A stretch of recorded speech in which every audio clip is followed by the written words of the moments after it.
All right, and once again, what is up, my fellow patriots? How y'all doing out there in America, land of the free, home of the brave? Me, the Wicked Wizard, back with another video for you. Today's video is sponsored by me. And we'll come back to that in a moment, but sponsored by the Wicked Wizard. As you can see, I got my new Wicked Wizard hat there. And I got some cool Wicked Wizard branding stuff that we'll get into in a moment. But did you all see Marco Rubio's speech? Wow. Here's a little bit of it. Let's check it out. For 5 centuries, before the end of the Second World War, the West had been expanding. Its missionaries, its pilgrims, its soldiers, its explorers pouring out from its shores to cross oceans, settle new continents, build vast empires extending out across the globe. But in 1945, for the first time since the age of Columbus, Look at this guy. it was contracting. Europe was in ruins. Half of it lived behind an iron curtain, and the rest looked like it would soon follow.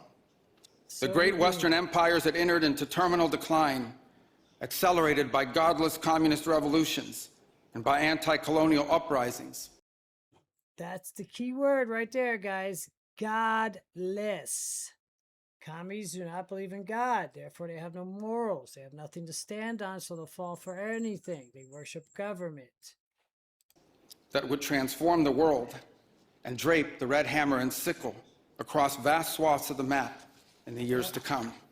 Sure did, didn't it? Against that backdrop, then, as now, many came to believe that the West's age of dominance had come to an end, and that our future was destined to be a faint and feeble echo of our past. But together, our predecessors recognized that decline was a choice. It is. And it was a choice they refused. Decline is definitely a choice, and that's the choice that they've gone all in on, especially in Europe.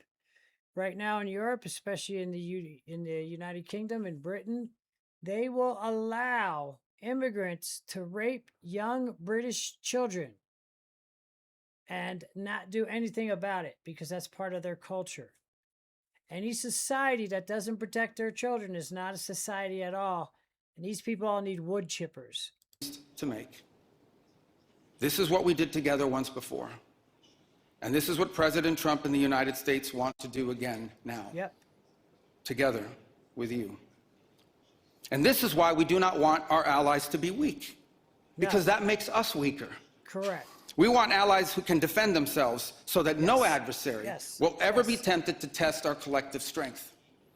This is why we do not want our allies to be shackled by guilt and shame. We want allies who are proud of their culture and of their heritage, who understand that we are heirs to the same. Yeah, that's another, all this white guilt nonsense that they got going on now.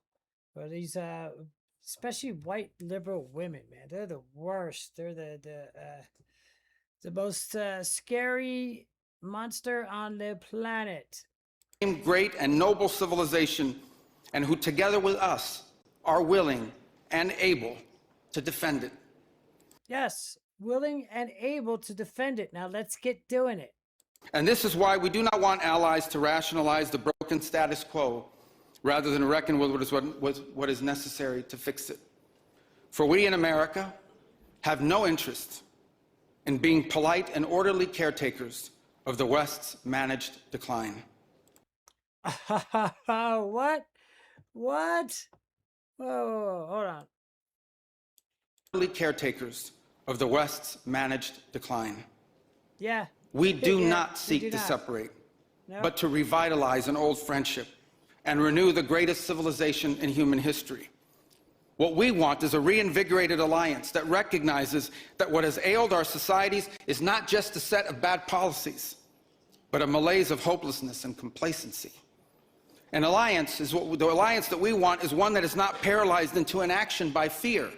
Fear of climate change, fear of war, fear of technology. Instead, we want an alliance that boldly races into the future. Yeah, that's what they do. They fearmonger to try to get you on their side. They try to get you all scared, and then they offer the solution. Well, don't worry, because we're going to protect you from climate change, war, whatever the case may be. Makes you become complacent and dependent on the government. And the only fear we have is the fear of the shame of not leaving our nations prouder, stronger, and wealthier for our children. An alliance ready to defend our people, to safeguard our interests, and to preserve the freedom of action that allows us to shape our own destiny. Ah, man, inject that stuff right into my veins, boy. Wow. Awesome. Not one that exists to operate a global welfare state and atone for the purported sins of past generations. An alliance that does not allow its power to be outsourced, constrained, or subordinated to systems beyond its control. One that does not depend on others for the critical necessities of its national life. And one that does not maintain the polite pretense that our way of life is just one among many, and that asks for permission before it acts. Yeah, that's some nonsense. Everybody else's lifestyle has to be upheld and adhered to. Like I said, they allow Pakistani grooming gangs to rape young white British women or children because that's how they do. That's their culture. In fact, if you bring it up, if you talk about it, they'll lock you up for mentioning it. If you post on Facebook that some guys raped a girl, they'll come and arrest you. And above all, an alliance based on the recognition that we, the West, have inherited together. What we have inherited together is something that is unique and distinctive and irreplaceable. Because this, after all, is the very foundation of the transatlantic bond. Yeah, that's it. We are the shining light on the hill. If we die, there's no place left to go. That's it. Remember that. If we die, if America goes out off of the world stage, there is no place left to go and evil wins. For 5 centuries, before the end of the Second World War, the West had been expanding. Its missionaries, its pilgrims, its soldiers, its explorers pouring out from its shores to cross oceans, settle new continents, build vast empires extending out across the globe. But in 1945, for the first time since the age of Columbus, it was contracting. Europe was in ruins. Half of it lived behind an iron curtain, and the rest looked like it would soon.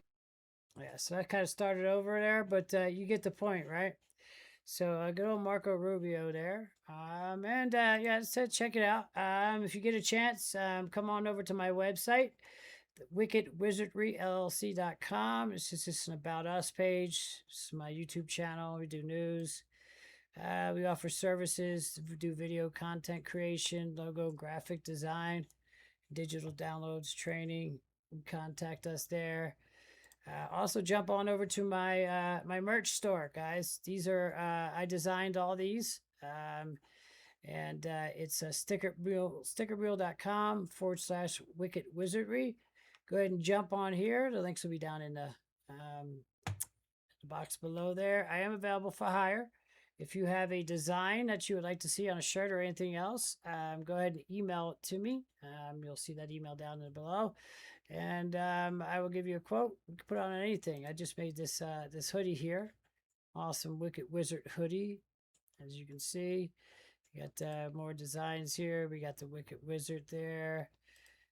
Of course, we got to throw in some patriotism there. We got a sorceress shirt. So we got a lot of cool things going on. And then if you jump on over here to the Wicked Wizard store, go over and click shop. You'll see all of our t-shirts. We got all kind of t-shirts here, up in here. We got the new Charlie Kirk shirts. A True Patriot. Available in all kind of different colors here. Red, blue. We got black. We got all kind of USA stuff. So yeah, go ahead and jump on over to our stores and check that out. And what do you think about Marco Rubio? Is he going to be our next president? Did you like his speech? Because, of course, people do not like it. And, yeah. So in Marco Rubio's, there's a lot of talk about how it was a nicer speech than J.D. Vance's speech, largely because Marco Rubio is sort of cut from a different cloth. He just doesn't talk the same way that J.D. Vance does. But he did talk about protecting our culture and our shared cultures and civilization. There's some code in there that appeals to some in the European right, including. See, they hate that. They do not want to protect our Western culture. They do not want to protect our values. They do not want to worship God. They want to cut little boys' dicks off, have men play in women's sports, do all kind of gay stuff. That's what they want. Some governments, and certainly appeals to a whole lot of people at home. Protecting your civilization and culture, when coming out of this administration's mouths, worries me. It worries him. Really? Yeah. Okay.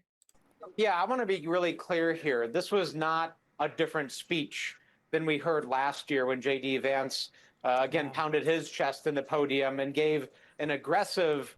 This is one of them scumbag Democrats that threatened people, the military, not to follow Trump's orders. Disrespectful, far-right call to Europe. This was the same speech, basically, that was just delivered. Far-right call. Everything's a far-right call. Well, why don't you come out and just admit what you want? We want to cut little boys' dicks off. We want to mutilate. We want to cut little girls' tits off. We want to mutilate children. We like having sex with children. We want men to play in women's sports. We want open borders. We want the criminals to be out on the streets and let them rob and rape and kill you. We don't like you. We hate America. We hate patriots, and we want you all dead. That's their absolute message. I don't even know what you think about that. Am I wrong? Because that's the message I'm getting from them. Anyway, thanks for hanging out with me. And until next time, keep your head on a swivel out there. Don't forget to like this video. Don't give it a big thumbs up. Share it out far and wide. And until next time, peace out, my friends. Peace out.